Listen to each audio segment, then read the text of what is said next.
Welcome to Man versus Machine. I'm Bradley Stalder, your host tonight, and along with me, Ryan Reynolds.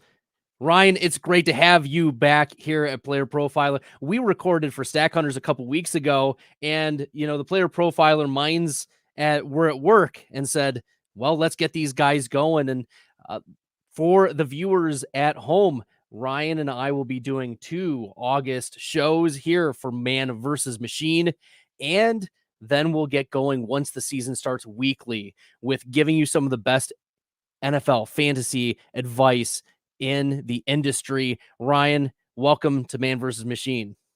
It's good to talk shop with you again here, Bradley. I do think we're gonna need a balder gentleman for the promo here, because if I'm gonna be, the football guy here, I'm being what's the word I'm looking for here? Aggressively portrayed. I haven't had hair like that in a long time. Look, there's still hope, right? We're growth mindset. Maybe it's growth hair set too. Sure. Nevertheless, today what Ryan and I are going to do is identify in your fantasy drafts who are your must-have draft targets. And this is kind of broken up by tiers, but for the sake of simplicity, we looked per round. So Ryan and I are going to identify through the first 10 rounds a player that we are each targeting in the rounds. And we are going to reference most of the time FFPC round ADP. Ryan and I will also be sprinkling in some underdog. There's perspectives of different sites that do matter, but we're going to get into some of the players that we want to be targeting in these higher stakes drafts as you are preparing yourself over the next month to not just do well in your fantasy leagues, but absolutely crush your opponents. So Ryan and I are going to do that. As I was looking for the little like 7-second bit, but this is a new profile. It's okay.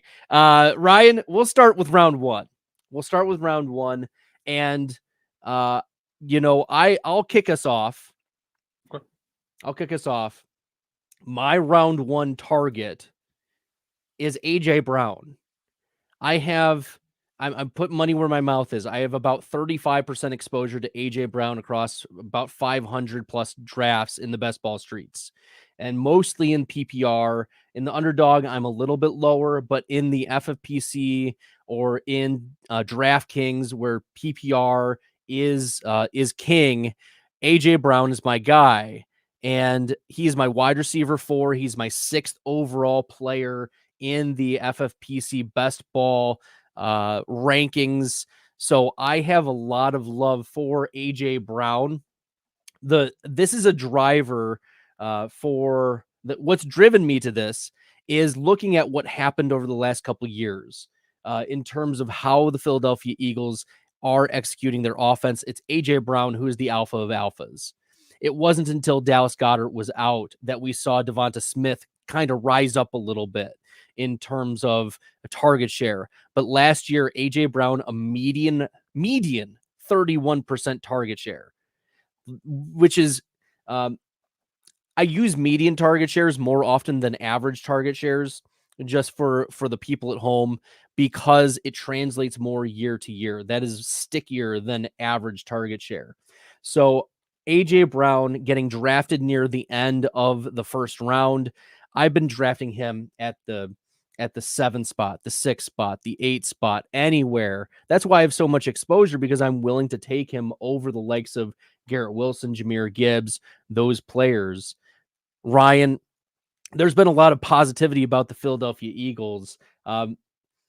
Any reactions to my target for the first round? No, I mean, in general, I like the first 10 picks, the turns where I'm not really very happy about landing this year. Kellen Moore, throw more, slot usage. The thing I think about with Philly is they have maybe the most interesting RPO personnel ever. Brown, Smith, Goddard. You have Jalen Hurts, who's, basically the best goal line runner in the league, being, zone reads with Saquon Barkley. So I agree with you. I think it's basically going to be the Brown and Barkley show, where, I want some Smith just because he's a talented player. But, as long as no one gets hurt here, I believe he's had over 1,400 yards in both of his years as an Eagle. Don't quote me on that, but I think that's the number. Been a massive Yes. producer already. 150 yards. Yes. Hmm. Finishing as the wide receiver 8 in fantasy points per game each of the last 2 seasons, 18 touchdowns over those 2 seasons. He's averaging over 150 targets per year. Yeah, even with a slow, and that was a slow pace of play offense. Kellen Moore has always been in the top 10 over the last 5 years. The pace of play is going to increase. The volume is going to increase. The defense is still not where the Eagles wanted it to be from the last couple of years and based on the draft picks they have. So I think there could be some more shootouts that they get into in 2024. Ryan, who's your round 1 target? Especially on FFPC, I like where Jamar Chase is available. He's in the middle of the round on a general basis. Last year was a disaster for the Bengals. Burrow was hurt, just absolute train wreck. This year, I was high on him last year. Going back to the well this year, Tyler Boyd's out of town, so Chase is probably going to see more reps in the slot. We've already seen him put up enormous spike weeks, especially in a tournament setting.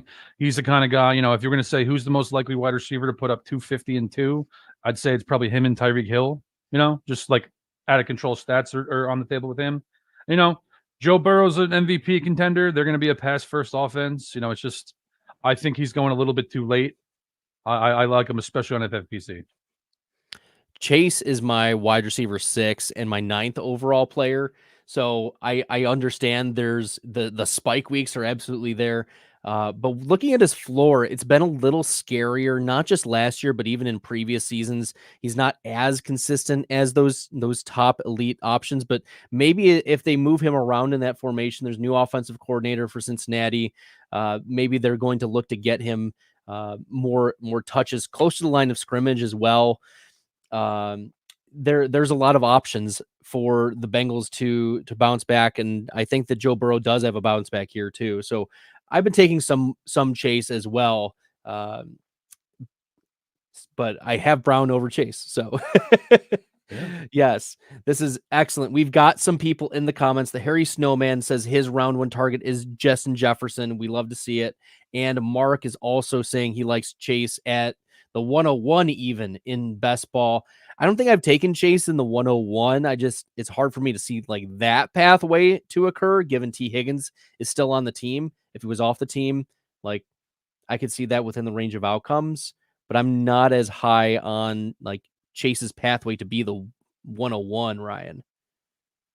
Yeah, I think he's probably going to be. If you put a gun to my head, Bradley, and you're like, dude, who's going to finish as wide receiver 1 overall this year? I would say Jamar Chase, but I want some exposure to CMC. I want some exposure to Tyreek Hill. So, just from a volume standpoint, I'm gonna handle it that way. But I don't think he's drawn dead there. That's for sure. No, not drawing dead. Theo Greminger in the chat, excited for us to kick off man versus machine. Absolutely. Let's go. Round 2. So let's take a bird's eye view of round 2 for the FFPC. It's important for us to understand that in the FFPC, it is tight end premium scoring. And we've seen in many, many drafts, 3, 4, 5 tight ends go off in round 2. It is not uncommon for a Sam Laporta, a Travis Kelce, a Trey McBride. I've seen Mark Andrews, Kyle Pitts go in round 2 as well. There's a lot of love for tight ends in round 2. So for those who are drafting on that on FFPC, one of our partners, the reality is that if you want an elite tight end, you're most likely going to have to draft him at the end of round 1 through round 2 and maybe the beginning of round 3 is kind of this target. But I'm kind of pivoting off of the tight ends in round 2, and I'm looking at Devon Achane. He is my running back 4, and my philosophy behind Achane is don't look a gift horse in the mouth. We saw how amazing Devon Achane was from an efficiency metric standpoint last year, where Mostert stayed healthy for most of the season and scored over 20 touchdowns. Devon Achane bulked up this offseason. He acclimated more to the NFL throughout the season. He suffered multiple injuries last year as well, but number one, none of them were the same, and none of them were soft tissue issues. So the chance of recurrence is just based on his playing the running back position. He is not what I would consider injury prone. So dynamism for a 99th percentile 40-yard dash type of guy on 130 touches. Ryan, he finished as the running back 5 in fantasy points per game. It took over I think it was 180 touches for Alvin Kamara rookie year to be running back 4 in fantasy points per game. So we've got a guy who is more efficient than Alvin Kamara was his rookie year. And you've got an older Raheem Mostert. There's not draft capital, like second round or third round draft capital to Jalen Wright. He fell to the 4th round. So you've got a pathway for Devon Achane to not only smash at running back 4, but there's pathway for him to access. We've seen the ceiling. We've seen it. And now it's just, can he get 170, 190 touches total this season? And if he does, this is an absolute smash. I want exposure to a guy who can access that elite ceiling. In tournaments, you can't, he's definitely not the kind of guy you can fade. And as I look at these options in the second round, he's kind of my lean too, just because his spike week potential for 1 week, he could get you 35 points in the weeks that matter. I also think he could get you 4 throughout the year. I think that's a hot hand backfield. He's a small guy. The Kamara comp is interesting because I'd say most of Kamara's productivity is through the air. And my biggest concern with Achane, apart from his size, is, and normally I don't think size is a huge issue, but he's, people that are his size don't really see massive volume. He's 10th percentile BMI for reference. The Dolphins' best 2 linemen last year, their guard, Hunt, is in Carolina, and Terran Armstead's my age. So they're in trouble in that aspect. They do not have a very good offensive line. They have a pocket passer in Tua. So I do think drawing up some more designs in the passing game could be in store for Achane, but I think he's primarily, dependent on breaking long runs. I've comped him to Napoleon Kaufman. I think he's a very, very useful player, but the usage scares me a little bit. That said, in a tournament, I'm going to try to be even with him just because, you can't fade a guy like that in tournaments. All right, Ryan, who are you taking in round 2? Like I said, Brad, I look at round 2 here and I hate it. I don't really want anyone. It really bothers me. And since we're talking about we're focusing on FPC here, I hate taking tight ends early, but I also kind of have to put my money where my mouth is a little bit. If I'm at the end of round 2 and Dalton Kincaid's there, I'm going to hate doing it, but I did it with TJ Hawkinson last year in the 3rd round early. And the other reason I'm going to, Kincaid, Buffalo doesn't really have a wide receiver 1. He was drafted to be their Travis Kelce. We'll see if that happens. That's a pretty big expectation, but we'll see if it happens. Obviously, target competition's wide open. And the other reason here is this. The other guy I really like at tight end this year at cost on Underdog is Evan Ingram, and he's going in the 3rd round. So if I'm going to do it, I'm going to do it with Kincaid or wait. So I hate it, but that's my answer for round 2. Well, if Theo Greminger is still listening, I reran my projections last night. I stayed up until my eyes were bleeding out. Billy Muzio as my witness. I was texting him, and I'm like, I can't even see and think clearly. Dalton Kincaid is now my tight end 3, and he is the 15th overall player in my FFPC tight end premium PPR rankings. I'm with you there, Ryan. I think that the pathway for him to be the leading receiver is there. In the projections, he'll get goal line work. He'll get red zone work. Dawson Knox is still there, but I'm not too worried about that given what other ambiguities are happening behind him. Like, it hasn't been a clear, like Curtis Samuel's going to have his role, and maybe there's a little bit of love for Khalil Shakir, but Dalton Kincaid, I am now in on Dalton Kincaid. So I'm going to be drafting with that in mind. I like that pick. I like it too, man. It makes me feel a little bit less crazy about being that aggressive. So I like it. All right, we'll keep her going into round 3. For me, it's partly that I want really good players on my team, but I also want to set up a structure. And oftentimes I'm finding myself wanting structure and getting wide receiver in round 3. And the one I want most is Chris Olave. Olave is my wide receiver 11, 18th overall player. and my projections put him at 137 targets, almost 1,300 receiving yards. Yes, only 5 touchdowns, but it doesn't matter in full PPR when you're getting those types of targets. And let's just say, like last year, he finished about this wide receiver 12, wide receiver 13, with so many air yards left on the table. Enter Clint Kubiak. Enter the Kubiak offense. More schemed touches, more space, more yards after the catch. This is the pathway for Chris Olave to not only return on, but to exceed expectations and can get into that. Like, I think ceiling is a still wide receiver 5 or so, but I like drafting Chris Olave as a back end wide receiver 1. Not only is there a high floor, but I think that there's a pathway to a higher ceiling in 2024. Yeah, the offense is definitely gonna be better. My one concern with the Saints is that looks like a team where Dennis Allen gets fired before the season ends. So I think that's my biggest concern. But I'm with you too. FFPC, if this guy's going in the 3rd round, I have him as overall my 16th overall player, I believe, off the top of my head. I liked him last year. Love him at this spot. And like you said too, with structure, if I'm looking for in general, not scratch what I said in round 2. I want 2 wide receivers in the first 3 rounds minimum. If I'm taking a tight end in the 2nd round, I'm almost certainly going 0 running back. So I'm also looking to come back with, if I can get Olave, he'd be at the top of my list too. Well, he was a player that both you and I put on the show sheet, but Yep. there's another player that you like in round 3, and he's another player I've come around on as well in the projections. Tell us a little bit about your round 3 target, Ryan.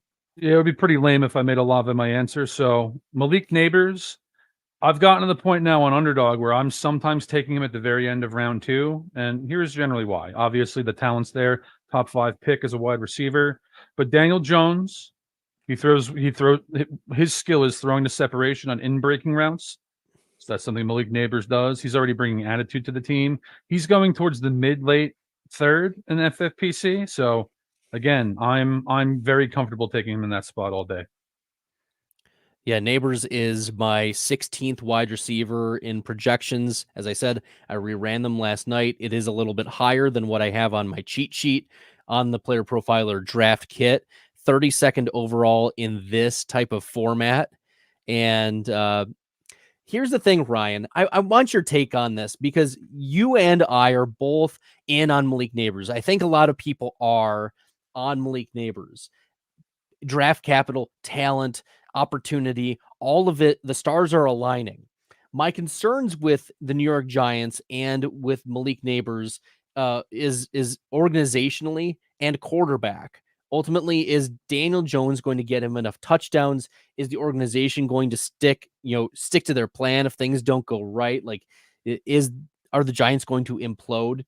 But let's say it doesn't. Let's say it doesn't go wrong. Let's say everything goes right. Daniel Jones is being drafted as like the quarterback 20 outside the top 24 of quarterbacks. I think he's completely mispriced. If we are that in on Malik Neighbors, we're talking about top 5 ceiling in terms of quarterback. We know the rushing is there. And if the passing is there with Malik Neighbors, like, we can't have our cake and eat it too, Ryan. Like, we can't both be in on Malik Neighbors and out on Daniel Jones. At least I don't think so. What are your thoughts on that take? So first, implosion is absolutely on the table in New York City this year. Absolutely on the table. Second, Daniel Jones has always been a guy who's been misvalued. When he was a rookie and had a big game against Tampa, I was saying, listen, this guy is not that good. He suffers in pressure management. He's played them his whole career. 2 years ago, when he lit up the Vikings in the playoffs, where they literally were letting people run 5-yard drags all day with wide open, I could have probably got through for 200 yards in that game. I didn't overreact to that. Last year, it was an absolute disaster. I'm not overreacting to that either. So rushing upside's good. They're going to have to throw more because they can't lean on Barkley. Devin Singletary's like a, fill-in veteran, I'd call him. I think that's probably an appropriate way to frame him. So the thing that I like about the Giants is their first 10 games are very manageable. So I think they can be competitive. And then maybe, the way I'm playing it is they implode as the season in the second half of the season. Will Brian Daboll be the coach by the end of week 18? I don't think they're going to fire him in season, and I do think they're in a situation where next year they're going to have the pressure where they're probably going to overspend on free agency and everything and ruin the team for another 5 years, and everyone gets fired next year is my prediction for the Giants. There you go. You heard it here first. Wednesday, August 7th on Man vs. Machine. Ryan Reynolds bringing the predictions. And we at Player Profiler have the goods for you in the world famous draft kit. Matthew Kelly, take it away about the draft kit. Hey, it's the Podfather. I have great news. The draft kit is live. It is world famous. Why? Because it is the best resource for winning fantasy football championships that exists. There are rankings and cheat sheets for every format you can imagine. We have projections both at the team level and the player level. And wherever you are, you can click on a player, open them up, and see in-depth written analysis about what to expect in fantasy football from that player this year.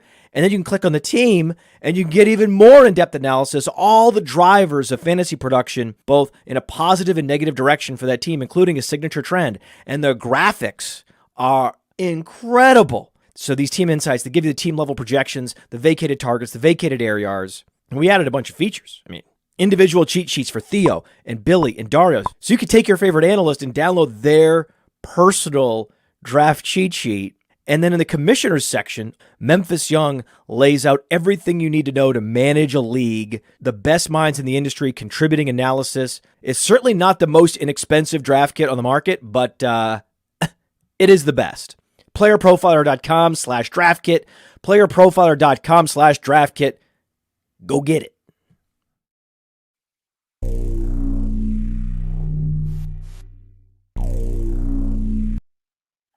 All right, we are back. It's Ryan Reynolds at Ryan Reynolds NFL, and not mistaken for that other, actor, Deadpool, whatever,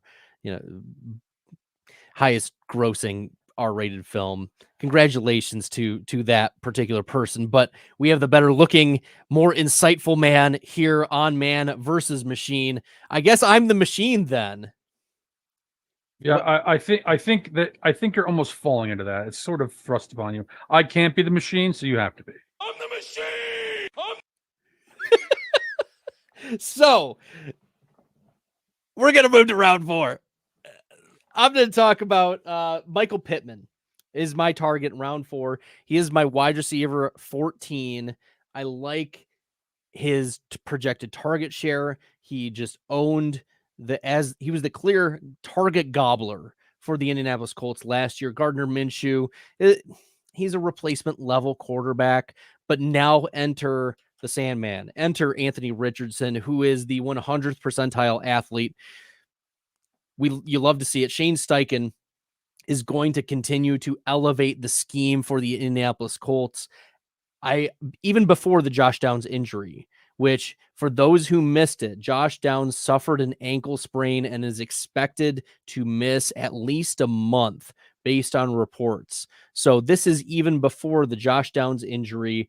Michael Pittman was already a target for me, a wide receiver 14 in my projections. I have him as my 25th overall, so should be a 2-3 turn type of player. But instead, we're getting him in round 4. And once again, I'm pro structure. I like getting PPR wide receivers who get a lot of a target share. It's clearly Michael Pittman as the one. And I know the touchdowns necessarily weren't there last year, but are we going to be upset if Pittman gives us 6-7 touchdowns? I wouldn't. Me either. I prefer him in full PPR, but like you, I'm higher than consensus on him. Josh Downs don't want to say an injury is good for anyone, but a Josh Downs injury will be good for Pittman because they have some similar skill sets, slants, drags, crossers. That's both their wheelhouse. But I'll say this to you, Brad. I'm even more higher than consensus on Josh Jacobs. I have him right around the 2-3 turn. My stance on that's aged at least a little bit well, since it looks like A.J. Dillon's going to enter the season as the backup. And as we saw last year, I don't think A.J. Dillon should be concerning anyone for fantasy football purposes. Like the Packers' early season schedule, I know the splits in Green Bay's backfield have been a little bit, discouraging. But one thing I'll keep in mind is Josh Jacobs was just paid. He's still a young guy. and he's a different sort of player than Aaron Jones. So Jacobs he led the league in rushing 2 years ago, and he's literally going to play in the best offense of his entire career. So, like you said, I like structure too. So this might be a structure decision for me if I'm picking here. What do I need more? But one versus one, I'm really high on Josh Jacobs this year. The Jacobs one is an interesting one, and it's the projections don't really match with the possible significant, like even 70th percentile outcome for Josh Jacobs. The 70th percentile outcome for Josh Jacobs is that he's like a second round value type of player that you're getting in round 4. And when we're talking about structure, I think it makes more sense in the FFPC to be taking a running back like Jacobs in round 4, comparing that to maybe underdog, where you need to get a lot of wide receivers fast because it's so wide receiver hungry. But Josh Jacobs is an interesting one that has a lower ADP. I've seen him in round 5 in some of the other sites. So, if you can get value Josh Jacobs, and I've seen him fall, I don't hate that. I just haven't been overexposing myself to that. Maybe that's also the Packers bias in me of trying to like peg them the backfield of how I had seen it before. And you're right, AJ Dillon's just a guy. If anything, he's just a guy who likes to run through mud. So, but I also have been drafting a lot of Marshawn Lloyd because Jacobs has struggled with injuries over the last couple of years. I think there's only been one season where he's played more than 13 games. So I've been drafting a lot of Lloyd as a cheap handcuff, but Jacobs is clearly, we expect to be the bell cow back. And if Lloyd isn't ready to be the backup, they're not going to trust AJ Dillon. So the volume could very much be there early in the season for Josh Jacobs. Yeah, agreed. I think Lloyd will be a thing next year. I think this is the year for Jacobs. If Lloyd has a big role, I think it will come late, or like you said, it'll be injury related. We'll keep her moving on to round 5. Ryan, we are motoring through. For those who are liking the content and finding this really helpful, smash the subscribe button here on the YouTube channel for Player Profiler. Check out Man vs. Machine. We will be posting the podcast as well on wherever you listen to podcasts, Spotify, Apple, you name it, it'll be there. This will be posted very soon. So make sure you're subscribing on the podcast side as well. Leave comments, leave the like on the YouTube channel. Give us all the love. All right, here we go. Round 5. Rachaad White for me, Ryan. This is a FFPC full PPR. Rachaad White catches passes. It doesn't matter that he averages 3.2 yards per carry. It's been 3.6, but he was inefficient 2 years ago. He was inefficient last year, but the coaching staff loves him, and he's very good pass catcher. They trust him a lot. And so when we talk about just Baker Mayfield getting another year in this offense, along with Mike Evans, who's returning, Chris Godwin now operating out of the slot, which I don't think is necessarily a bad thing for the offense. I think that just means more touchdowns are getting closer. I have Rachaad White as my running back 6 in best ball value rating, and my 20th overall player. And as I said, it's mostly due to the receiving 60 targets. You love to see that. But also, I think he's going to dominate the between the tackles work too. Bucky Irving, his player profiler comp is Theo Riddick. Theo Riddick's not going to take away the between the tackles type of rushes from Rachaad White. It's going to be White getting 60-65% of the carries every game. And then he's also going to get a 12% target share. So what's not to love in terms of the volume? We don't see another running back taking anything away from Rachaad White.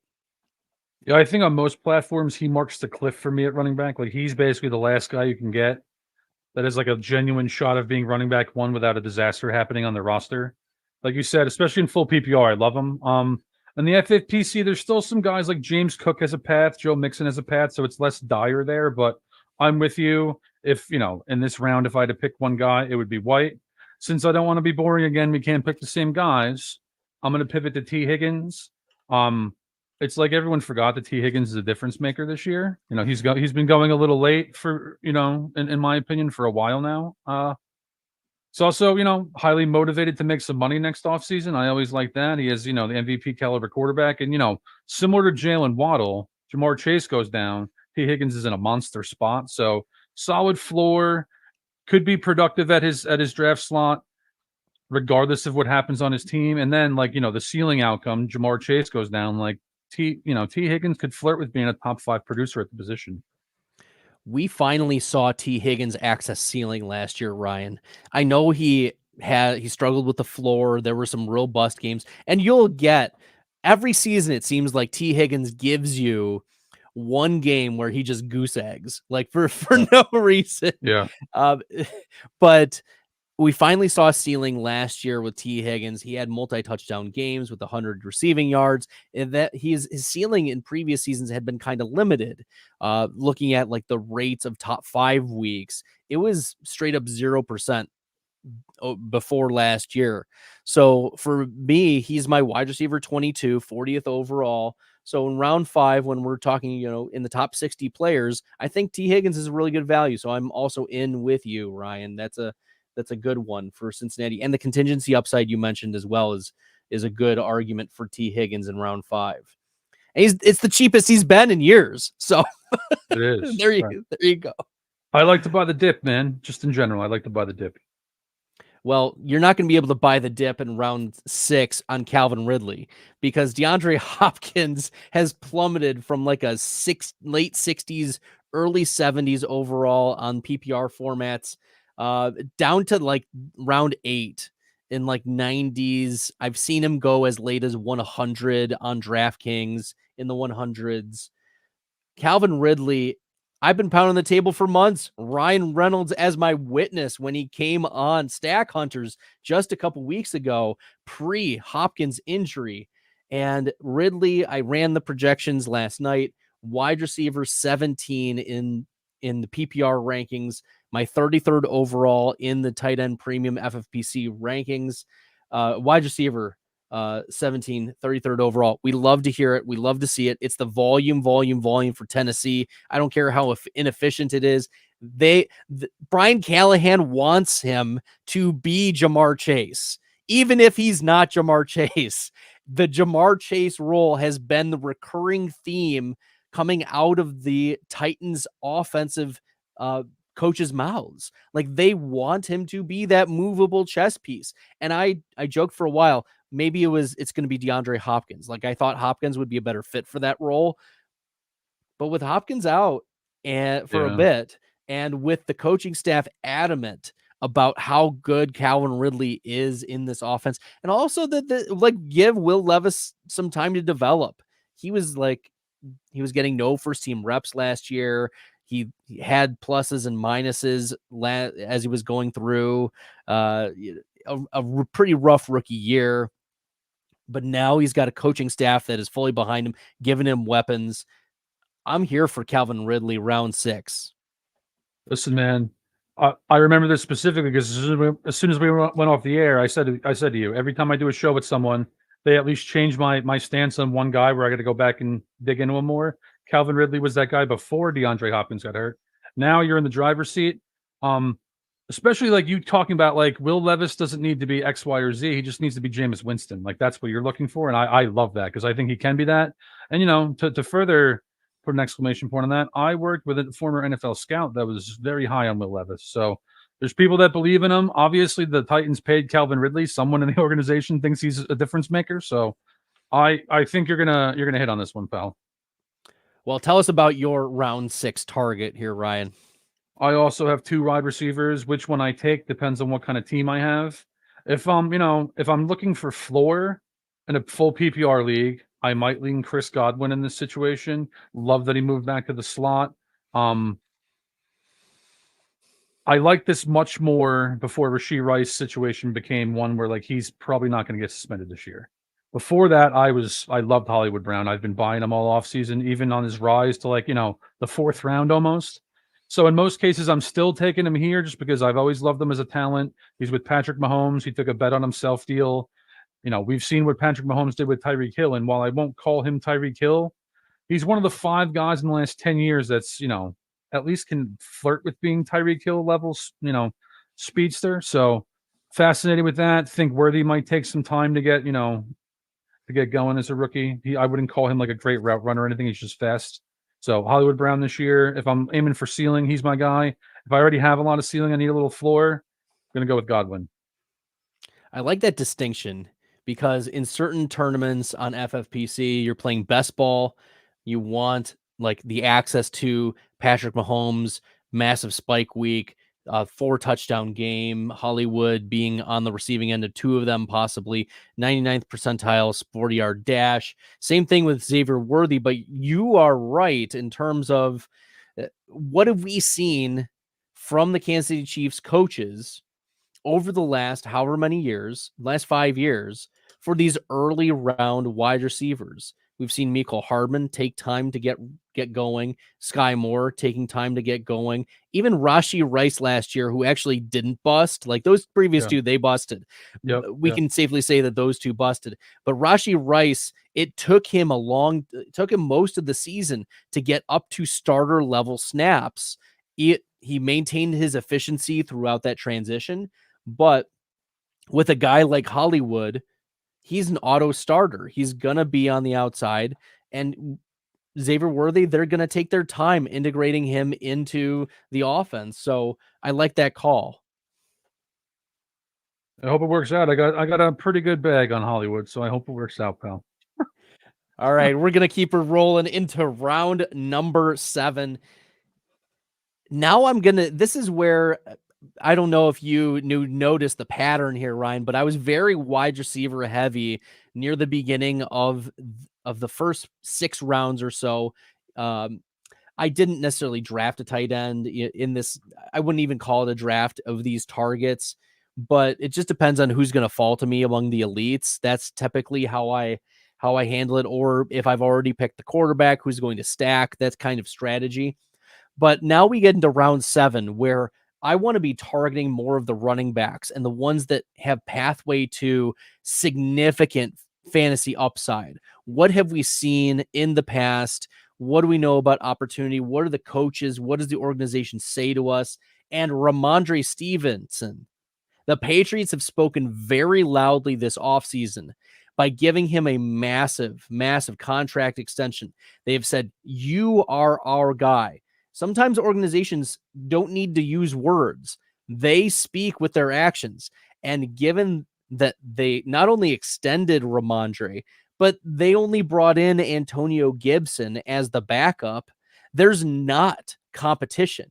We've seen Ramondre Stevenson be the guy, and not only the guy, but a top 10 running back 2 years ago on a meh team.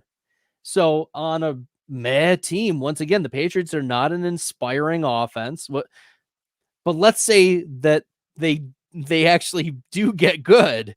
Like the 90th percentile outcome for the New England Patriots this year is the Houston Texans of last year. Is it likely? No, but if it hits, boy, oh boy, some of these pieces are going to be extremely valuable. And even when everything went wrong for Ramondre last year, he was still running back 27 in fantasy points per game. He is going outside of the first 6 rounds in full PPR. That's a travesty. We've seen almost 70 receptions in a season from Ramondre in the past. So with all of that, I'm here for Ramondre Stevenson round 7. He's my running back 22, 74th overall, but I see pathway to even higher. Yeah, I know. He was a guy coming into the year that I had no intention on being, anywhere close to a little overweight on him. But on certain teams, man, he's kind of the cliff. Like you said, like volume is there. They just paid the man. I've never viewed him as like a great talent, but he's a good player. So depending on build, I have definitely taken him. I am over 8% on him with best ball. for an FFPC main event team, man, I don't want to be in the position where I have to take him. But, if he's your running back too, and especially if you have one of these, injury away rookies that could break the sport late in the year, he's not a bad guy that can get you through the first half of the season plus. So I actually have more of him than I was planning on myself. Very, very interesting. Pulling up the 2022 season, there were a few games where he finished as the running back 2 overall, the running back 5 overall, running back 8 overall, a couple times, running back 5 again. There were significant ceilings in the PPR streets for Ramondre, even with some tough New England like even last year, just in 2023, running back 6, running back 2, running back 7 in terms of weekly finishes.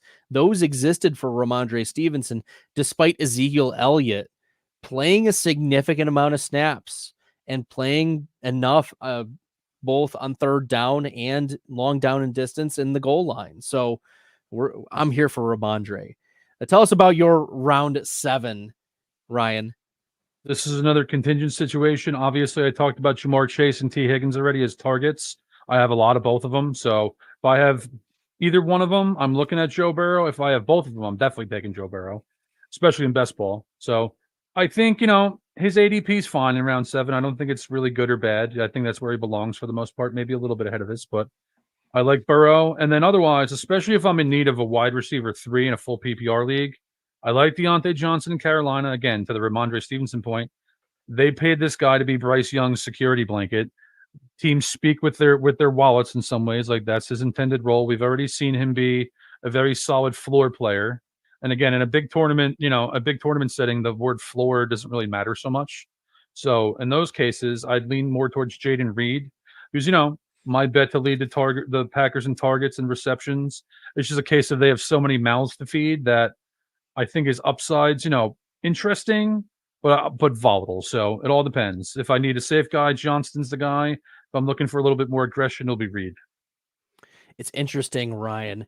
This was about the spot where I had been drafting a lot of DeAndre Hopkins as well. And now that Hopkins ADP has been dropping, I've been drafting a lot of Deontay Johnson here now. Like I've been just finding myself like, all right, we'll let the ADP fall. I'll just continue to take more Hopkins at a lower ADP and then just clicking Deontay Johnson because we've seen 3 seasons in a row from Deontay Johnson of 140 targets, right?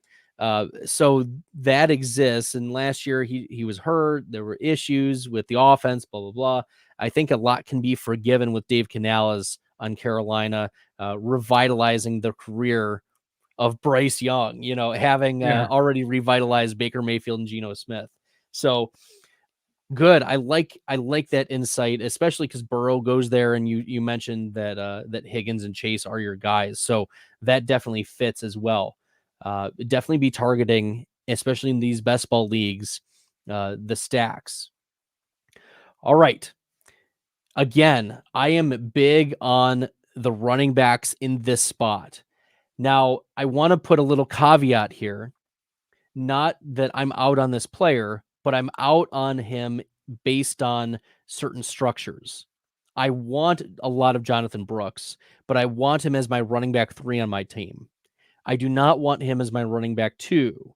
So if I'm drafting and I'm going 0 RB, I want to be, or Jonathan Brooks is probably more of a hero RB type of draft pick where I have a Devon Achane, like I mentioned earlier, or I went Bijan or Breece Hall or Christian McCaffrey in the first round, or you get a Jahmyr Gibbs to lock you down in the first couple rounds. Jonathan Brooks, I think, is a real smash at his ADP.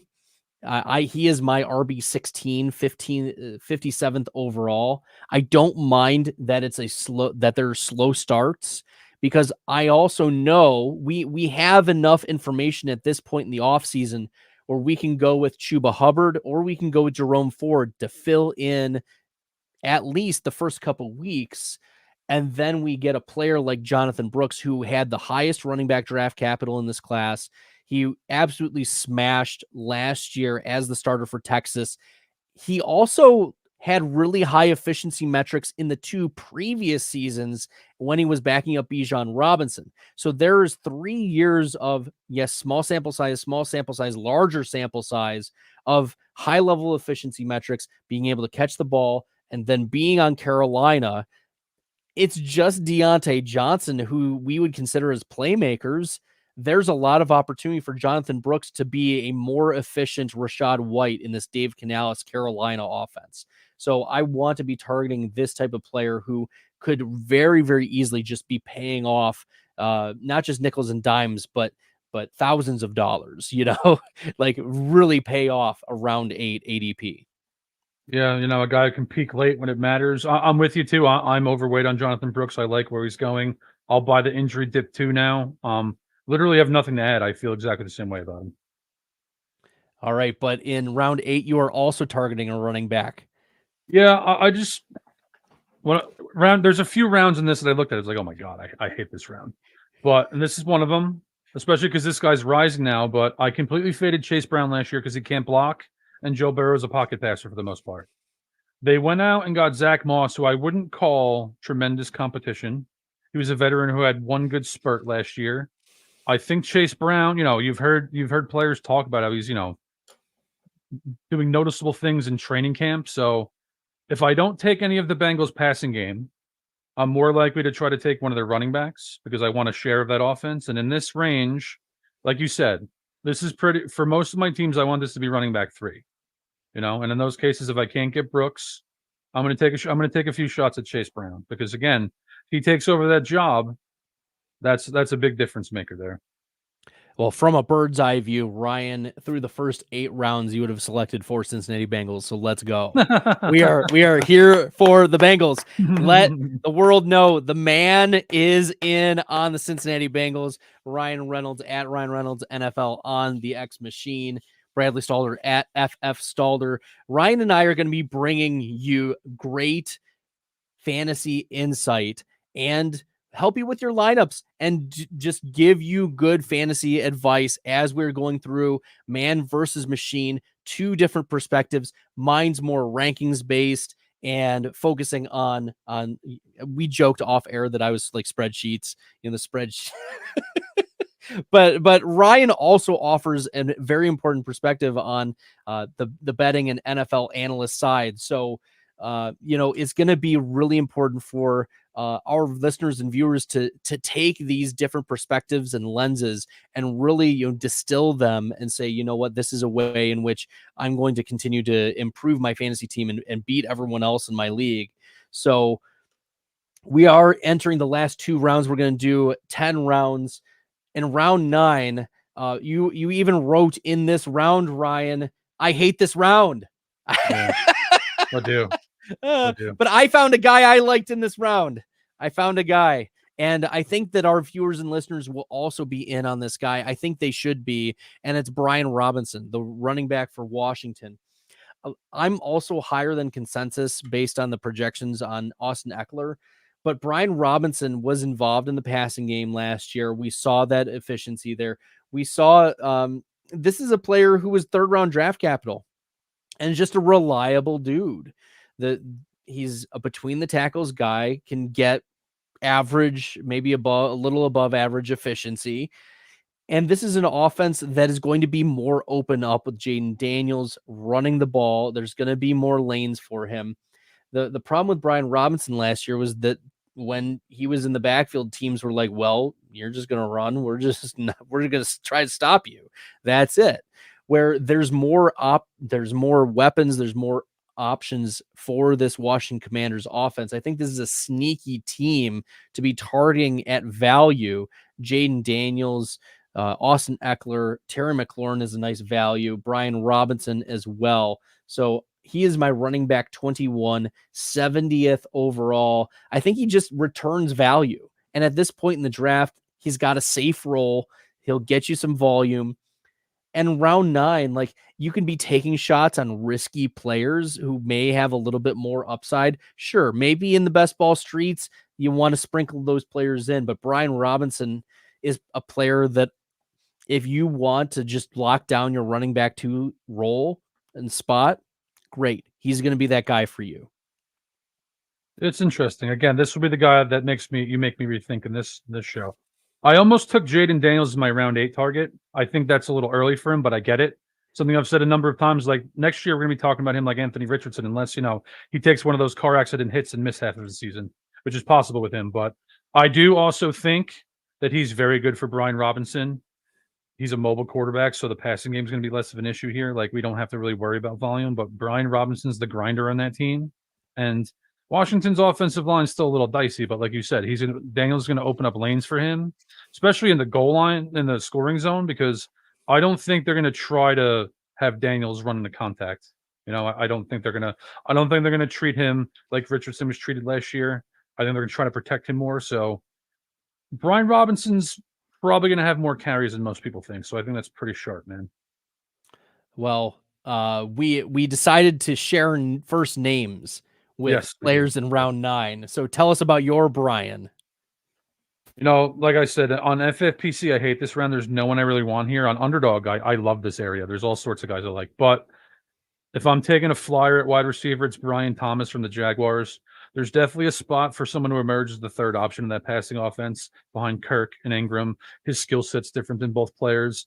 My guy, probably our guy, Josh Larkey, last year, he informed me, he did this study on this where rookie wide receivers, they tend to peak in money-making season. So we're in a large field tournament here with a lot of money on the line. The DeMar Hamlin year, Cody Main, and Gary Hartman had a team that was, not completely drawn dead with Stephon Diggs left. So I've been in that kind of sweat before, and Brian Thomas would be an interesting option if he starts to peak at the right time. He very well could peak at the right time. We know Gabe Davis he's not just a guy. He's just a little bit more than just a guy, maybe just a sprinkling more.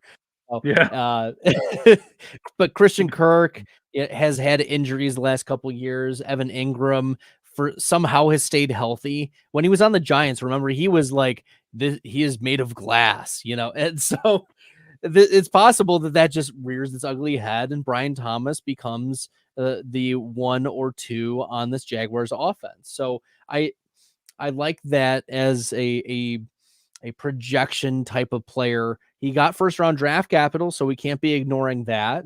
And the role can be developing throughout the season. At this point in round 9, he's not a starter for you. So you don't really have to worry about, is he going to hit? Is he going to smash? But he's especially interesting in the best ball streets when you don't have to set a lineup at any point throughout the season. So I like that. I like that perspective for Brian Thomas. And we're going to close with round 10. Ryan, we have made it through. But before we get into round 10, if you're watching this on the X, go to YouTube and smash the subscribe button if you haven't already for Player Profiler. If you're watching on YouTube and you haven't subscribed, make sure you're doing that. Comment, give us the likes. Brian and I are also going to be posting this on the podcast side as well. Make sure you're subscribing there. Check it out. And also check out our world famous draft kit. Yes, Dario's and Billy's and Theo's cheat sheets are there. My cheat sheet is also going to be updated here just very, very soon. So make sure you're checking it all out there. And Ryan, you contribute your 150 rankings to Player Profiler. How has that gone? Before we get into round 10, how has the 150 gone for you? No, I have a take on everyone in the league pretty much. So, getting to put that out there has been fun. And, we'll be doing a round 3 very soon, maybe next week. Sounds good. This is exciting. Giving the people, a little sprinkling, a foretaste of what is to come. Round 10. Both you and I are in on Blake Corum. This is great. We are on brand. We are so on brand for Blake Corum here. The amount of anti-Kyron Williams takes that have come out of, and it's so hard on my heart, Ryan, because I'm a University of Notre Dame alum. I love the Irish. I will always be standing for Kyron Williams, but because of the alma mater. But it's really, really hard for me to take, the University of Michigan versus Notre Dame clashing and forgive that, come to peace in my heart. But with Blake Corum at this price, Ryan, Blake Corum at this price, Have we learned nothing about the LA Rams? Sean McVay and Matthew Stafford are kingmakers. They make kings in this Rams offense, whether it's Todd Gurley, Kyron Williams. Blake Corum is the next one up, and we're getting him in round 10. So as we mentioned earlier in round 9, like, we're not starting these guys probably, but we're stashing them because we know what is the ceiling for Blake Corum.